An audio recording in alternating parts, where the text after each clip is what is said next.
Shalom sobat-sobat yang dikasihi Tuhan, ada kabar sukacita yang hendak saya sampaikan kepada Anda semuanya. Sobat-sobat yang dikasihi Tuhan, kalau kita lihat kehidupan nyata dari orang-orang Katolik, umat Katolik, saya seringkali melihat bahwa ada orang Katolik yang begitu baik di dalam kehidupannya. Ada orang susah, dia cepat menolong. Ada orang yang mengalami kesulitan, dia langsung cepat menolong. Ketika gereja membutuhkan bantuannya, dia begitu cepat memberikan derma dan donasi kepada gereja yang membutuhkan. Tetapi tidak lepas dari mata kita juga ada orang-orang Katolik, umat Katolik juga yang begitu kikir di dalam kehidupannya. Bukan saja masalah uang, tetapi tenaga, perhatian dan kepedulian kepada orang susah. Ketika melihat orang susah, dia tidak mau melihat. Ketika ada orang mengalami kesulitan, dia tidak mau membantu. Ketika gereja meminta pertolongannya untuk melayani atau memberikan donasi, dia begitu tutup hati dan pikiran dan dompetnya, uangnya, dan tidak mau memberi apa-apa. Sobat-sobat yang dikasihi Tuhan, mengapa ada dua fenomena gejala ini? Karena saya yakin dan percaya orang-orang Katolik yang begitu baik di dalam kehidupannya, selalu menolong orang susah, selalu menolong orang yang kesulitan. Ketika gereja membantukan bantuan, dia selalu membantu, memberikan pertolongan, karena ada Kristus di dalam dirinya. Sobat-sobat yang dikasihi Tuhan, benarlah apa kata firman Tuhan, seorang murid tidak akan melebihi gurunya, ya, tapi baguslah seorang murid itu sama seperti gurunya saja, tidak melebihi gurunya. Artinya apa?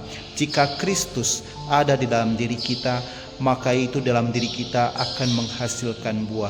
Kalau kita tinggal di dalam Kristus, berarti Kristus tinggal di dalam kita, dan dalam diri kita pun akan menghasilkan banyak buah. Dan apa efeknya dari orang-orang yang sungguh-sungguh tinggal di dalam Kristus dan Kristus tinggal di dalam dirinya? Dia dilindungi, dijaga, disertai di dalam kehidupannya. Dia tidak akan merasa khawatir dan takut dalam kehidupannya, karena dia percaya Tuhan pasti menjaga, melindungi dan menyertai. Dan juga apa efeknya dari orang-orang yang tinggal dalam Kristus?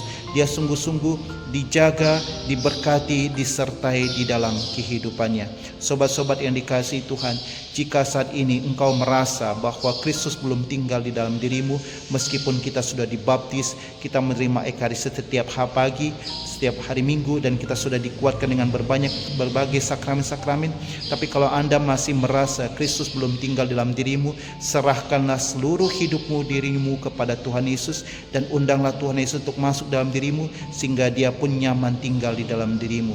Salah satu cara supaya Kristus nyaman tinggal dalam diri kita adalah berjuanglah untuk tidak melakukan dosa-dosa. Dan meskipun jatuh dalam dosamu, pergilah ke sakramen pertobatan, mintalah pengampunan, dan Kristus akan tinggal tenang, nyaman di dalam dirimu. Kalau Kristus sudah tinggal tenang dan nyaman dalam diri kita, maka hidup kita pun akan menghasilkan banyak buah.